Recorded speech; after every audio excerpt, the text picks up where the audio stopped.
about to leave, already packing. Come with me, I'm not really asking. We'll get away to a place where we don't know. About to see the world in action, what we can be, life with no distractions. We'll get away, this is what we waited for. Take my hand, we'll make it somehow. We can't miss out. I'm done living life with the lights out, die with my own doubts. Be free with me. Let's be free with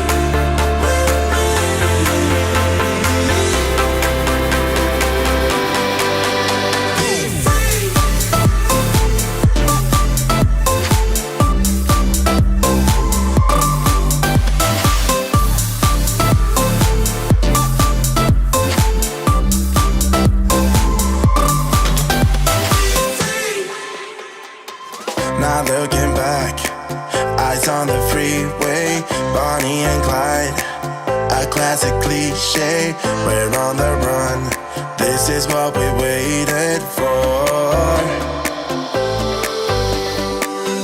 Take my hand, we'll make it somehow. We can't miss out. I'm done living life with the lights out, die with my own doubts. Be free.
Good afternoon, everyone. It's Jim here at Tutor to You. A warm welcome, and joining me for this first GCSE Economics live stream, Jon and Pete. Jon in the middle, Pete on the right, two members of our Tutor to You Economics team. You'll be familiar with Jon and Pete if you've been to any of our previous live streams for economics, but today is our first GCSE Economics session.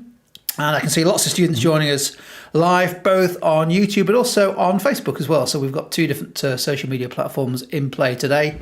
A chance for you, if you're joining us live, to get involved in these activities, which last about 30 minutes or so, Jon, would you say, roughly? Yep, about 30 to 35 minutes, yeah. Oh, well, yeah. I mean, those of you who've been to economics before may know that it could be a little bit longer than that, but it might not be.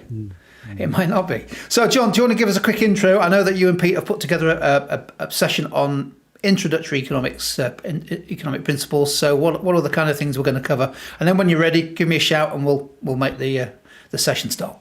Yeah, thanks, Jim, and welcome everybody who are watching this live and anybody who's watching this on replay. Our very first GCSE Economics Revision Blast session, so we're really looking forward to this. If you've never watched any of the Tutor to You Revision Blast sessions before, we've got lots of really fast-paced, quick activities, and we would really appreciate it and really love it if you could participate by answering some of the questions in the chat window if you've got that capability either on your laptop or whatever device you are using. So Peter and I are going to ask a series of questions about some of the fundamental basic economic principles: opportunity cost, factors of production, the economic problem, economic agents. We're going to do a tiny little bit of analysis, and right at the end we'll do a little bit of application as well. So we've got lots of different things to cover. We'll try and shout out anybody who does give us an answer as well, if there's people out there who feel brave enough. But yeah, let's get started, Jim. Let's get started with Peter's going to start us with some some multi-choice questions. Yeah, let's get going. Thanks very much, John. So question number 1, which of these is considered to be the reward to the factor of production that's land? Is it profit, wages, interest, or rent? Remember that each of the factors of production earns a factor income. In other words, they earn a reward. So which one is it from the choice of 4 that you've got on screen? It'd be great to see some answers coming through the chat window. There's a couple of people started to send a few ideas through already. We've got a D from 2 people, looking good so far. Let's take a look at the answer, please, Jim. Indeed it is. D, rent is the reward to the factor of production that is land. If you think about it from this way, if you are lucky enough to own a piece of land, you can rent that out. It might be that you're a farmer renting out part of your field, and of course you can earn an income in the form of rent from that land. Next question, please, Jim. Number 2, which of these would be considered an example of an enterprise factor of production? So remember, there are 4 factors of production. We've talked about land already. Next one, enterprises. Is it a security guard, coal, a market stall owner, or a bus? A, B, C, or D again? What do we think here? Answers coming through already, very fast from Dylan.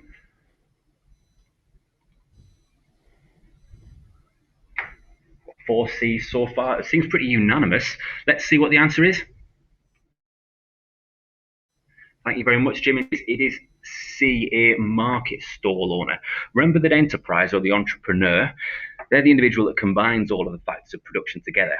Most entrepreneurs are, if we think about standard economic theory, they go into business because of the profit motive, and their responsibility is to organize the different factors of production and ultimately to manage risk. Okay, let's take a look at the next question.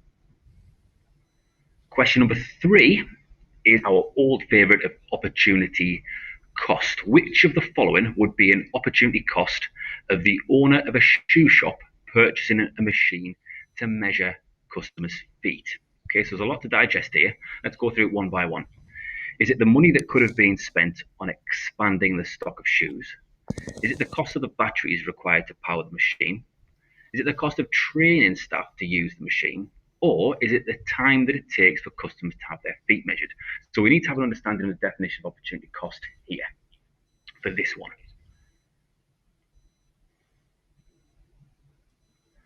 And again, like the excellent effort that we've seen from the first 2 answers, if we could put some answers in the chat window, that would be brilliant. Might be a little bit of lag on my end, but I can see one coming through already, which is great.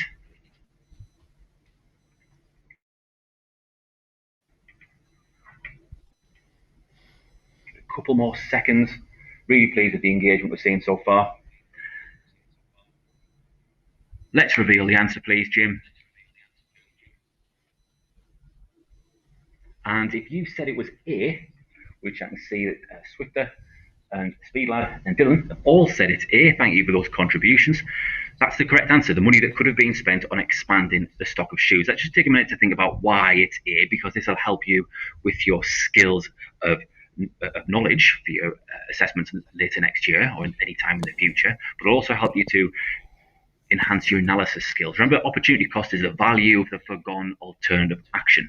So if the entrepreneur, if the shoe shop owner buys a machine to measure a customer's feet, they could have spent that money on getting a new range of shoes in. Okay, excellent effort so far. Next question, please, Jim. Okay, number 4, get a little bit trickier now. Which of the following is determined in a factor market?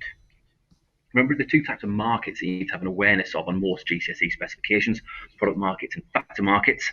Is it A, the rent of a shop, B, the output of burgers in a fast food restaurant, C, the price of aluminium, or D, the size of a car engine? It's a little bit more to think about here.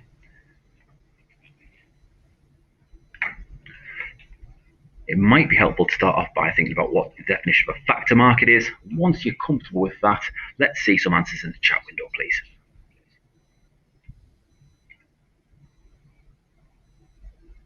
A couple starting to come through already.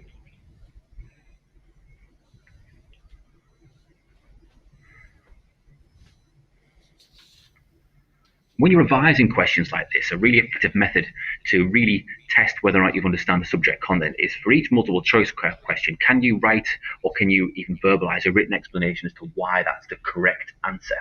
I've seen a couple come through. Let's reveal the correct answer and see if these two are correct. In the chat window, we had C, and the answer indeed is C. Well done for that, the price of aluminium. Remember that a factor market is a market where the services of the factors of production are essentially sold.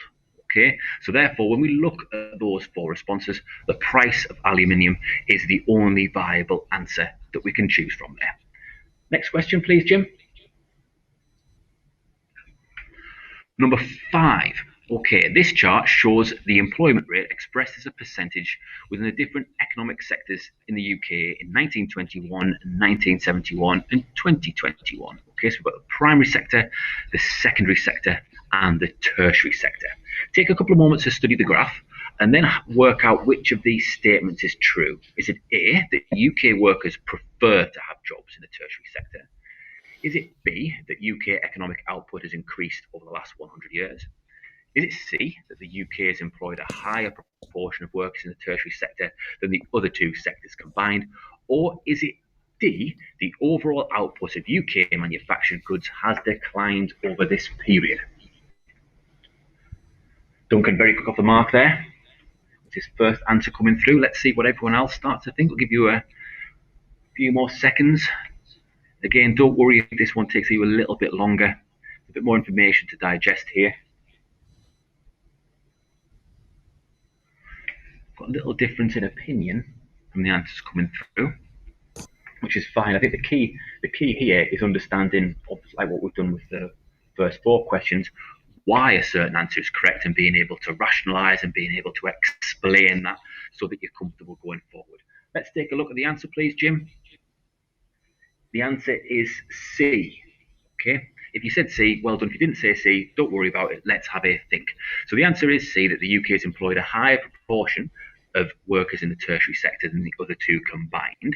Now, if we combine the other two sectors over time, we just say 2021, if we look at that, if we add together 81.34 and 17.66, so that gives us 99. So therefore, that little bar at the bottom, the primary sector bar, that is essentially going to account for 1% of employment in the primary sector. Therefore, if we add that 1% and the 17.66 together, we get 18.66, and then that statement holds true for 2021.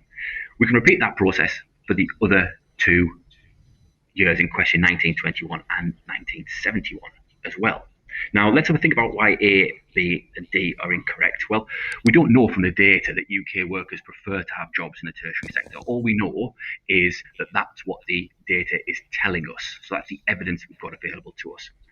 We don't have any output data. We don't have any GDP data. Therefore, we can't say that B is correct. And finally, we don't have any data with regard to UK manufacturing output in the time period as well. So we can't actually tell from the data whether or not it's declined. All we've got is data relating to percentages of employment. So those are our MCQs over to begin with. And I'm going to pass you over to Jon for Mend the Gap. Thanks very much, Peter. Oh, and by the way, can I just say, some fantastic answers coming in. Really big, real big thank you to, we've got Duncan there, the gnarly lad, Dylan as well. Thank you for your answers, been consistent there and really good quality answers as well. Just point out as well, just a reminder to you that the last MCQ question had that chart in it. And let's not forget, of course, that alongside your testing your understanding of the key economic phrases, your examiner will be testing your ability to use quantitative skills as well. at least 10% of your marks will be assigned for quantitative skills, which includes interpretation of charts. Right, so okay, this activity then, Mend the Gap. I'm going to show you a couple of paragraphs, and what you'll notice with these paragraphs is they've got several words or phrases which have been blanked out, and you need to work out what those blanked words or phrases are based upon the text that's around them. So Jim, if we can have a look at the full text, and it's a text, a couple of paragraphs about economic agents, and you need to be aware of who the economic agents are and how they interact, and that's what these two paragraphs are about. So we've got the two paragraphs there. You can see some of the phrases have been blanked out. You can also see sort of the first letter of each of those words or phrases as well, just to give you a little bit of a clue. And then also the length of the word or phrase. So that also helps you, gives you a little bit of a clue as well about what the answers might be. So I'm just going to go through the paragraphs, and then I'm going to pause at where the blanks are, and I'm going to see if anybody can tell me what they think the answers are. So the first sentence, we've got the different economic agents are producers, something that's been missed out, starting with the letter C, and government. So we have our three economic agents: producers, government, and what? What's our missing word there that begins with C? Let's just see if anybody can type in slightly a little bit more to type into the chat window if you're using that. What have we got there? What word beginning with the letter C would indicate one of our economic agents? Let's see if we've got any. Dylan was the first in there as far as I could see. Duncan's coming as well. See if anybody else can suggest something. They've both gone with consumers. So Jim, let's have a look. Yes, it is indeed consumers. So consumers are the third of our three economic groups. Okay, our second sentence. The government receives revenue from the other agents through collecting what? What does the government collect from producers and a little bit from consumers as well? That begins with the letter C. Let's see what we've got here. Dylan again was very fast in there. I'll give you a few moments more just to see if anybody can come back with other suggestions for the word beginning with T. They are collecting. Gnarly Lad has come in as well. Gnarly Lad Speed, they've come in. They're both coming with taxes. Let's have a look, Jim. Our second word is indeed this. So the government have got taxes. Our next sentence talks about indirect taxes, and let's just remind ourselves about direct taxes before we get on to that. So direct taxes are any tax on an income, and in the UK we have income tax and national insurance contributions. So they're examples of taxes that might be taken off people who are working. An example of an indirect tax, though, a tax that is on a good rather than on somebody's actual income. An indirect tax that consumers may have to pay might be called what? Starting with the letter, capital letter V. Capital letter V, immediately I'm getting some answers in there. And if we just reveal the answer, Jim, VAT, value added tax. Quick one, the rate of VAT normally is what? Anybody on the chat window tell me the normal rate of VAT in the UK? What do we charge on most goods and services as a percentage of the actual price? Just wait to see if anybody can give me a quick response to that one. VAT is charged at, we're going to get the answer, 20%. Thank you for those of you who've sent that one in. 20%. The hospitality sector at the moment is having a VAT holiday. So at the moment, the hospitality is only paying 5% VAT to help it out during the pandemic problems. We know that will come to an end in September, and the hospitality industry then will pay VAT rate of 12.5%, probably going through till March, see whether that gets extended as we work out more in terms of the impact of the pandemic on the economy.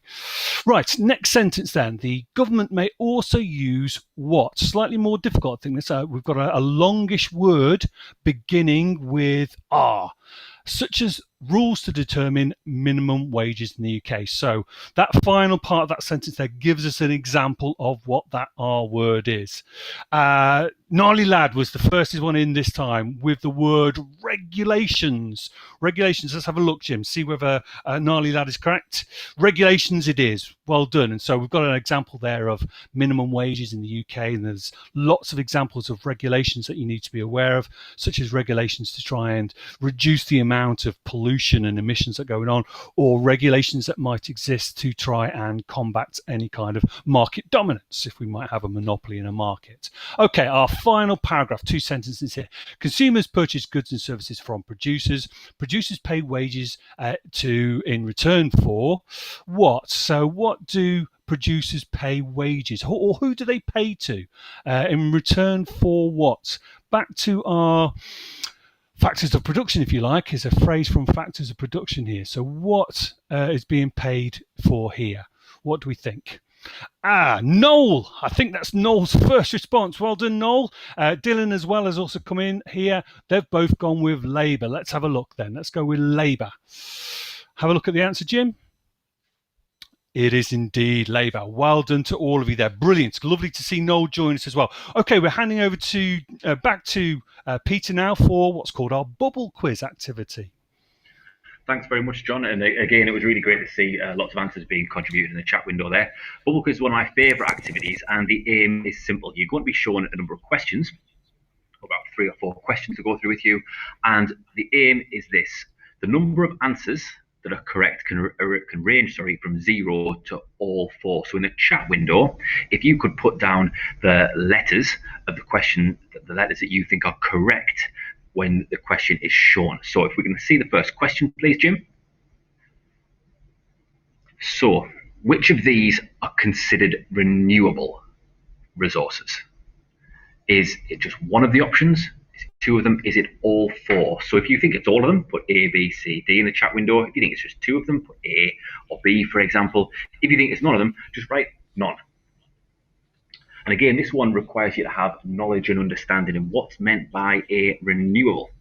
So key terms, our key term definitions, are really important, as it can help build our knowledge and understanding. And a renewable is something that can be replaced as long as it's not exhausted or overused. So let's take a look. There's answers coming through thick and fast now. Dylan says all 4. Nolly Lad says A, B, C, D. Okay, let's take a look at the answer, please, Jim. Indeed, if you said it was all 4, well done. So geothermal energy comes from heat that's generated deep within the Earth's core. Biomass, that's organic material from plants, animals. And this includes wood, sewage, and ethanol as well. Hydropower, obviously concerned with water, and solar energy is probably the one that we're the most familiar with, isn't it? Lots of solar panels on the roofs of the houses near the school which I'm currently sat in now. So all of those are examples of renewable resources. Number 2, which of these are considered needs? So this question is assessing your understanding of the basic economic problem. And it's important that you can distinguish between a want and a need. What do we think here?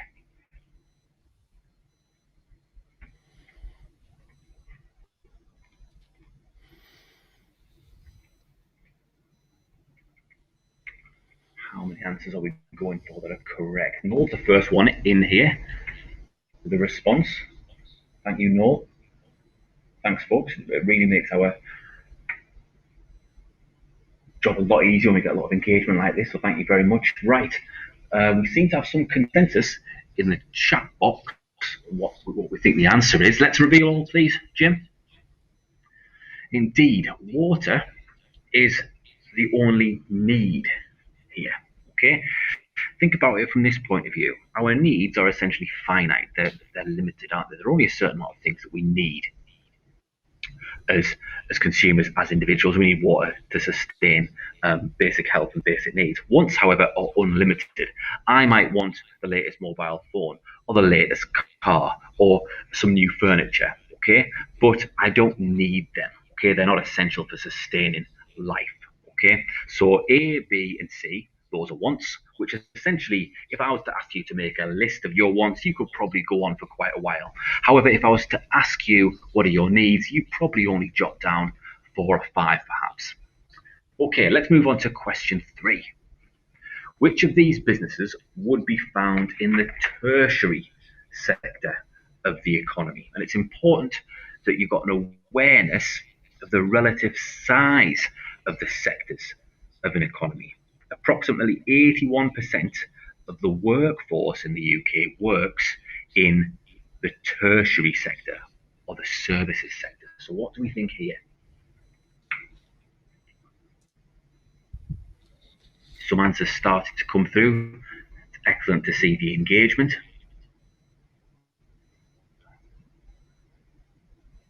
I think Swifter might have been the first answer, first contributor there. Thank you for that. Very speedy. Living up to your name. Let's reveal all, please, Jim. Indeed, I think we've got 100% agreement there in the chat window. Okay, so in the tertiary sector, that's the service sector, an accountancy company providing accountancy services such as tax returns, VAT, business planning. Okay, that's going to be found in the tertiary sector, as is a dentist surgery. Okay, because again, they're providing a service. A car manufacturer, where would that be found? What sector of the economy would we find a car manufacturer? Anyone want to take a stab at this one and jot a thought down in the chat window?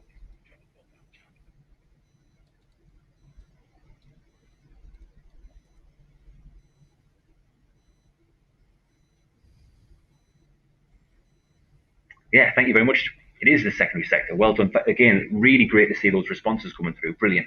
And finally, a quarry that would be found in the primary sector, because it involves the primary sector is anything to do with extracting raw materials from the earth, isn't it? Okay, so it's really important that you've got those definitions really clear in your own mind moving forward into your second year of study. Okay, question number 4, please, Jim. Which of these economic decisions are most likely to be made by a government? The construction of a new motorway, age restrictions on the sale of alcohol, the size of a football stadium, the price of a hotel room during the school holiday. And again, with this question, it's important for you to think about the role of government in a market economy. What's the purpose of the government? Very quick, there's an answer come through already. The gnarly lad was the first one there. Swift has followed suit. And again, we've got agreement with the 2 answers. Any other thoughts? Duncan swooped in. And again, he seems to be in agreement with the other 2. Right, let's see what the answer is, please, Jim. Indeed, it is A and B, the construction of a new motorway and age restrictions on the sale of alcohol. Remember that the role of the government, they're trying to act in the interest of the country, and they're enforcing rules to protect consumers and other businesses, and they're also providing services or providing goods where there isn't a profit incentive for the private sector to step in and do that. Okay, so that's why A and B are correct. The government might impose a limit on the size of a football stadium. They might say, right, you can't have a football stadium with a capacity bigger than 100,000, but really it's going to be the football team and the owner of the football club that decide upon the size of the stadium. So that's going to be driven by what they can afford. Okay, our last bubble quiz question coming up here. And this one tests your understanding of economic decision making. So which of these would be considered the key economic decisions that any economy has to address? I must say the level of engagement has been absolutely outstanding so far. So let's see what we think the answer to this question is. Thoughts in the chat window, please, folks.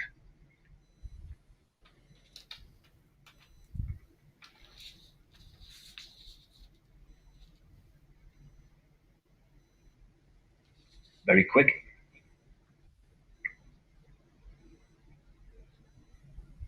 We've got Swifter thinks A, B, and C. So does the gnarly lad. Let's take a look at the answer, please, Jim. Indeed, there are essentially 3 main economic questions, or 3 key economic decisions that any economy has to take. What to produce, how to produce, and who's going to benefit from the production of these goods and services. And those are the 3 questions that economists and economies have to try and provide an answer to through their organisation of the different factors of production and trying to meet the needs and wants of consumers and businesses. So that's it for the bubble quiz. Thank you very much for your engagement, and I'll pass over to Jon for the 60-second challenge. Thanks, Pete. And if Jim, we could just move straight on to the actual challenge that's on the screen. So you're going to have 60 seconds to match the 5 key phrases which are on the left-hand side of the screen with their definitions on the right-hand side of the screen. So the key phrases and definitions have been mixed up. So what I'd like you to do is have a look at the key phrases and find which number is their definition. So take self-employed, for example, our first one, A. If you think that a good that is available in sufficient quantity to satisfy all human wants, 5 is the correct answer. You'll go A5. So I'm going to give you 60 seconds, and that's all, to find the 5 definitions. And if in the chat window you can put the letter of the key phrase and the number of its definition, that will be brilliant. But our 60 seconds are already starting. Jim's going to start the clock. And you can see the clock in the right hand corner of the screen. A little bit of music in the background as well to add a bit of tension. Not very long to find those 5 key phrase definitions. See how many you can get in the 60 seconds. Aim for all 5, but let's see if you can get 2, 3 or 4 as well, if you can't get all 5. Have a look. Self-employed, benefits, product markets, exchange and free good. They are our 5 key phrases. Where are our definitions?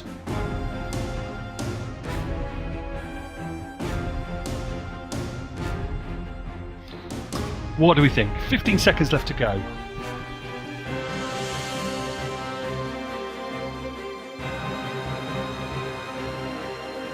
Let's see, any thoughts?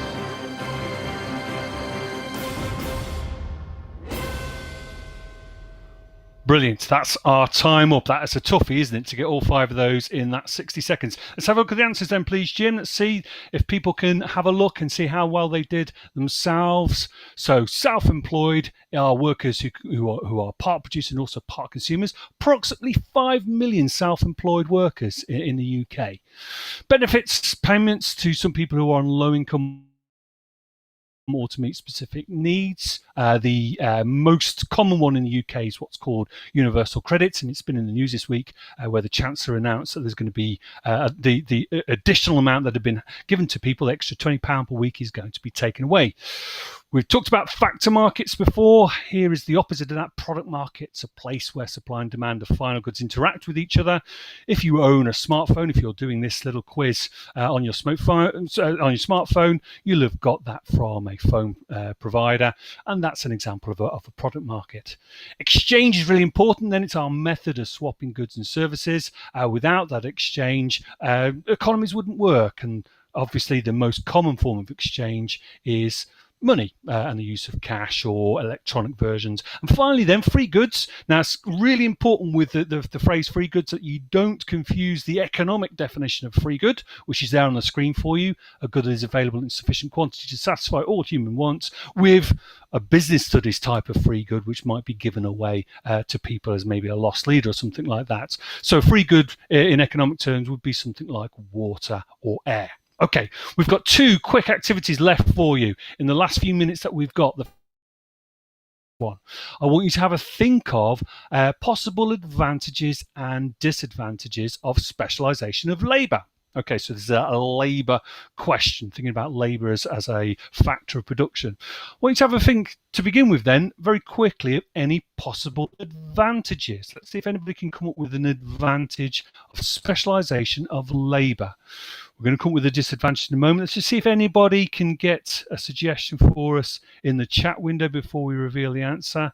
So we know that in order for our economy to become more effective and efficient, we need to start to coordinate our economy and make our economy become more effective. Lots of different ways of doing that, and one of the recognised ways is this specialisation of labour. So instead of getting your workers to do 20 tasks, they just do 1 or 2 of them, and they get, well, you tell me of any potential advantage. Dylan was the first in.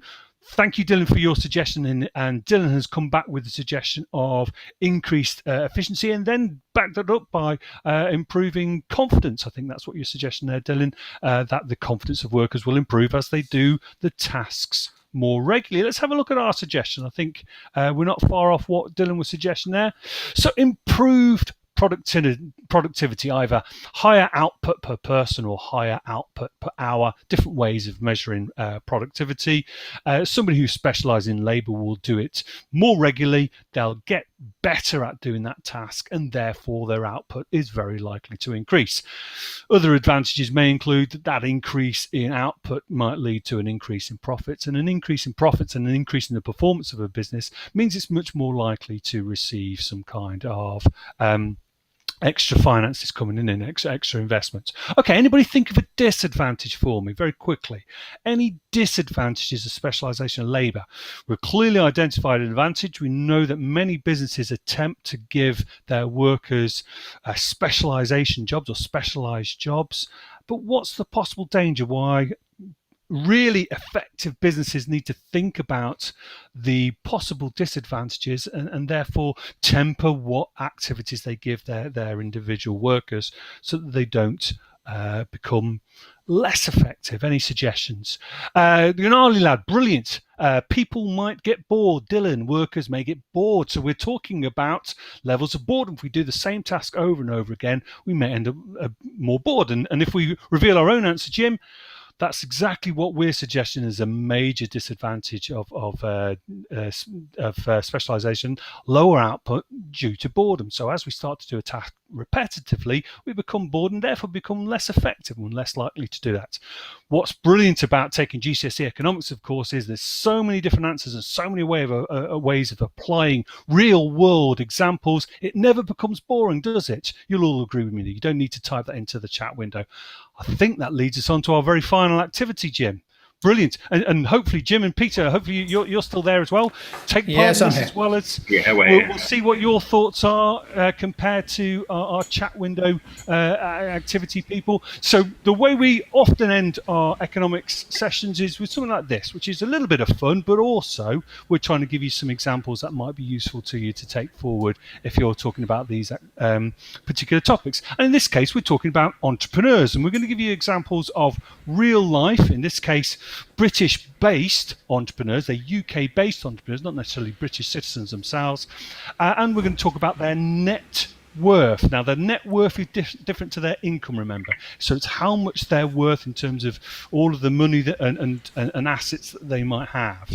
And our first one on the screen, as you can see, is Sir Jim Ratcliffe. So he has a net worth in 2021, according to the Times Rich List, of 6.3 billion. Now, if you've not heard of Sir Jim Ratcliffe before, he's the owner of Ineos Chemicals, which is a highly successful chemical company. He sponsors the Ineos Tour de France team as well.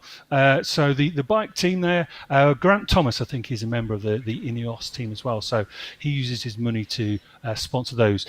So our second person, our second entrepreneur, let's have a look at that one, Denise Coates. Bet365. Bet365, it was announced, I think, earlier this year that the highest earning female CEO in the UK. But we're obviously talking about net worth, which is slightly different. What do you think then, Jim? Do you think Denise and her family, the Coates family, have a higher net worth? Bet365, you mentioned the company. Denise's father, I think, is chairman of Stoke City Football Club, the nearest football club to where I live, actually. Very, very successful. Yeah, so well, that's probably not worth a lot, but I think Bet365 is. I'll go higher than 6.3 billion. You're going higher. What do you think, I'll Peter? Go higher. Would you agree, Peter? Higher or lower? Just to play devil's advocate, I'll go lower. Yeah, I'll go lower. Let's have a I'll look. go lower to play devil's advocate. On the screen, I think Duncan's gone with lower. Gnarly Lad's gone with with lower. I think Dylan has as well. Let's have a look. There's money in betting. There's a lot of money in betting, and it is. You were right, Jim. It is 8.5 billion. Denise and her family's net worth is higher than Sir Jim Ratcliffe. Right, who's our third one? Roman Abramovich. Now, possibly the most famous name in our little list here, I'm not sure. But Roman Abramovich, Russian oligarch, owner of Chelsea Football Club, made a fortune in investments in Russia. Was the second most Richest person in Israel when he was registered there, and the 11th most wealthy person in Russia when he lived there. But at the moment, he's registered in the UK. What do you think, Peter? I'll go with you first this time. Do you think Roman Abramovich has got a higher net worth than the Coates family, or less? What do you think? Well, we've got some people coming in on the on the chat window. What do you think? I think my gut, knowing about his background and buying Chelsea Football Club, I think I'm going to have to go higher this time. Higher than 8.5 billion. And Jim, what do you think? Yeah, I think Chelsea is going to be worth 1 or 2 billion alone, isn't it? So, and that's just probably just a small change for Roman. I don't know him, but I'll call him Roman. So I'll go higher as well. You're going higher. Let's have a look then and see whether you're correct. I think we've gone higher on the chat win as well. It is 12.1 billion. So he is, yes. Owner of Chelsea Football Club. How many Chelsea players were playing last night? I'm just trying to think in terms of. So there was an Italian guy, wasn't there? It was the Jorginho. Yeah, Jorginho. Studs. Yeah, and Emerson. Emerson was playing left back. So two in the Italian team, and two in the England squad, weren't there? Yeah, so Mason Mount and Reece James. Yeah, Reece James, Chilwell as well. I think there's Chilwell, the squad. Yeah. Yep. Let's go with our third one then. Again, perhaps hopefully well known to those of you listening. So James Dyson, he of the manufacturing of bagless vacuum cleaners, amongst other things. What do you think this time, Jim, compared to Roman Abramovich? Well, very well known, fantastic. Did I tell you, John? I've just sold my Dyson vacuum cleaner. Have you? Yeah, it was just gathering dust. It was just gathering dust. Dyson's massive, isn't it? It's a very, very, very valuable brand. So I'll go higher than Roman. Higher than Roman, a very valuable brand. James Dyson, of course, has only recently come back to UK. He spent a while as a resident of the tax haven of Singapore, but now he's back in the UK. What do you think, Peter? Do you think James Dyson is higher or lower than Roman Abramovich? No, I think I'm going to go for higher, just due to the sort of proliferation of Dyson products. They're everywhere, aren't they? Yeah. Do you have one, Peter? Do you own a Dyson product? I do. I own two, John. Yeah, a small one and a straw poll amongst all of us would probably suggest we've all got one. Let's have a look then. So James Dyson, let's have a look. He is indeed, yes. Considerably even higher than Roman Abramovich. And our most valuable entrepreneur at the moment. So let's have a look and see what our last one is. Well, have you not just given it away by saying it's our most valuable entrepreneur? So far. What I meant is so far. So far. I did mean so far. Sorry, yes, okay. Yes. I genuinely meant so far. Not that I don't know the answer to the final one, but genuinely, Branson in the news this weekend for curing world poverty. No, he wasn't. Sorry, he was using his finances to go into space, wasn't he? Well, just to the edge of space. I don't think he actually went into space, did he? Well, depends whether you're NASA or other organisations. NASA classifies where he went to space, so it must be a wealthy person. Jim, must he to have gone all the way to the edge of space. Is his net worth higher or lower than James Dyson, the Virgin brand and all those things that he created? What do you reckon? I reckon the Branson hype is real, because I don't think Richard Branson is worth anywhere near as much as people think he is. A lot of his businesses are loss-making. He's brilliant at PR, but I'm going to go significantly lower than James Dyson. Significantly lower than James Dyson. Peter, last one. Any thoughts? Because of Jim's brilliant chain of reasoning, I'm going to have to agree with him and go with lower as well. I'm going with lower as well. Let's reveal the answer, Jim. Just while we're doing that, Gnarly Lad and Dylan, who have been brilliant, they both went with higher. So let's have a look. Okay, we might be. There we go. Lower. And Jim, your point, absolutely considerably lower. Wow, there we go. Thank you to everybody who took part today in our first GCSE revision blast. Particular thanks to Dylan, Noel, Gnarly Lad, Speed, Duncan, all wonderful answers for those of you who contributed. I think Jim, has Jim turned his mic off? Shall I Turn my mic back on. Great session. Cheers, Jon. Cheers, Pete. Thanks for everyone joining us live. If you found it useful, give us a thumbs up on YouTube to help YouTube suggest this session and others like it to the YouTube audience. We're back again next week with our second GCSE session, so hopefully you can join us for that.